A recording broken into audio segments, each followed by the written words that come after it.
el convencional. So basically there's two types. The first type is rush immunotherapy. These injections are administered between every 15 and 60 minutes. The course is completed with ultra rush in about 4 hours, or with slower rush about 6 days. On average, it's usually between 1 and 3 days. And the number of injections varies. Probably the fewest number is 8, but 8 plus or minus a few. Then there's cluster immunotherapy. This is usually completed over 4 to 8 weeks. There's, in at least one sample I will show you, 8 visits, but this is completed in a 5-week period with a total of 18 injections. Symptomatic improvement again occurs when maintenance dose is achieved. Premedication can reduce the frequency of systemic reactions in actually all 3 types of immunotherapy: conventional, rush, and in cluster. Now, which premedications are often used for accelerated immunotherapy? Well, for rush immunotherapy, again, we see that the most common, in fact, almost always, will be using oral corticosteroids and H1 antihistamines. The dosage for an adult is usually about 40 to 60 milligrams per day, or for the child, 2 milligrams per kg. Now, obviously, that's not without potential side effects, and we would like for them to start that between 24 and 72 hours before we do the rush immunotherapy. There are some protocols that will actually use the H2 antihistamine, the leukotriene antagonists such as montelukast, theophylline, ketotifen, and even omalizumab. And obviously, omalizumab would have to fulfill the criteria of needing it for asthma, but in those asthmatics that you would like to treat with immunotherapy, certainly maybe you would delay starting immunotherapy until you've started the omalizumab. It has been associated with a 5-fold reduction in anaphylaxis. Now, multiple antigen rush immunotherapy has basically not been studied all that much. Most of the studies are single antigen. And in the States, we really don't treat many people with single antigens. This is another problem when we come to showing results with sublingual. Most of the studies have been with single antigen. So I wanted to present a study. Actually, it's conducted at David Kahn's Center in University of Texas Southwestern. He'll be presenting tomorrow. This involved 65 adults. The patients were observed for 2 hours after the final dose. 25 patients, 38% of those had systemic reactions, and 62% had large locals. Now, 76% of those were mild reactions, and that is, by definition, rhinorrhea, flushing, and itching.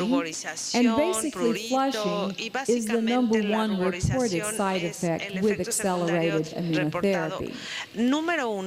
20% were moderate, and only 4% were severe, and that is actually one patient. But let's pay attention as to when that severe reaction occurred. It started at 55 minutes to be very mild, but then as the time went on, about an hour and a half to 2 hours later, the patient became hypotensive.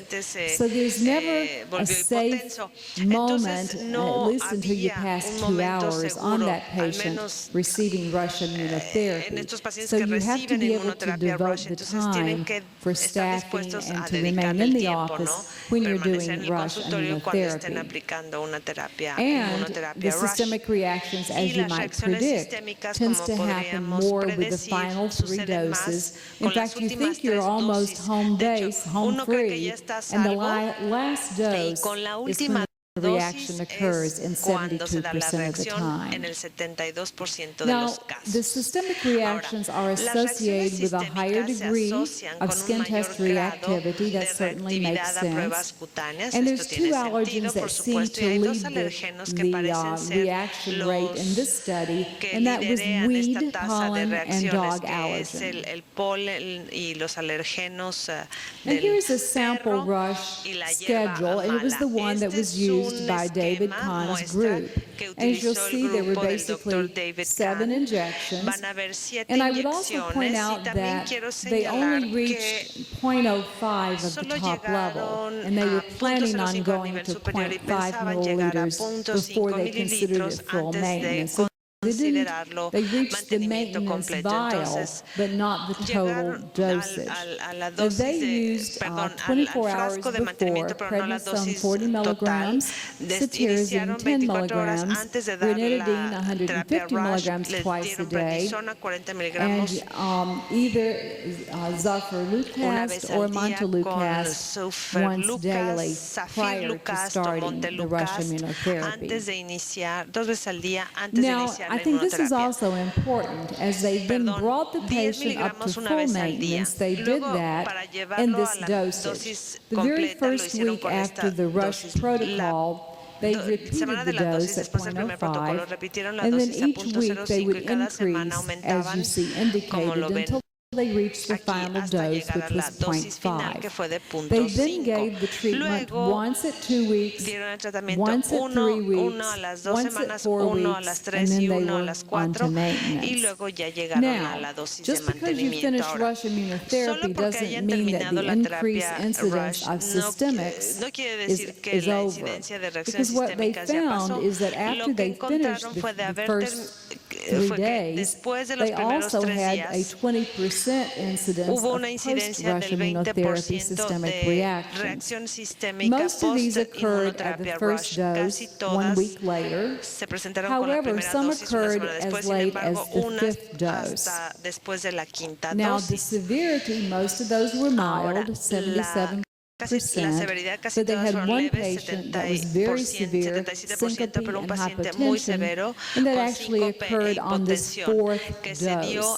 So it brings up the question, which the authors discussed but didn't have an answer for. If you're doing rush and you haven't reached the full dose, should you continue with pre-medication, at least using some of the medications, until you've completed 5 doses? Again, no answer as of this time. And here is a sample rush protocol. As you will see, it has 8 doses. Here's the timing, and here's the volume administered. Again, this is in a pediatric hospital setting. The Dave Kahn study was adults. This one is now pediatric. And it does vary. As you'll see, they didn't really reach the top level. They reached the 1 to 100, 0.10. And what they saw is that the systemic reaction rate, at least in this study, was significantly lower. It was 28%, and only 1 was at the top grade of a grade 5. Most were in the lower grades. Now, the onset of reaction, again, went up to 60 minutes. So again, you must observe these patients, and I would say for 2 hours. They also had a few cases after rush protocol with systemics, but much lower. Remember, it was 20%. Now this one is 4.5%. So maybe not quite reaching the top level in children, or perhaps children don't have as high a systemic rate and accelerated. Various interpretations. So precautions. Make sure you have adequate staff and resuscitation when you do rush immunotherapy. Observe all patients for 2 hours. Average time for the provoking dose causing a reaction is between 42 and 60 minutes. Delayed reactions can occur up to 13 hours later, so I don't think it's safe that that patient leaves the office without epinephrine for administration at home, were that to be the case. So what are some of the risk factors for ¿Cuáles son systemic algunos de los reaction factores de during riesgo de rush? las Markedly reacciones positive sistémicas? prick or puncture skin test, Pruebas severe cutáneas symptomatic positivas, asthma, and in one asma study it was shown sintomática that y if your severa. En un estudio se FEV1 was muestra que less si than la FEV 80%, o la there was a BEF era de más del 73% chance of having a severe 80%, había systemic, 73% de while probabilidades de if it tener una were reacción greater than sistémica severa.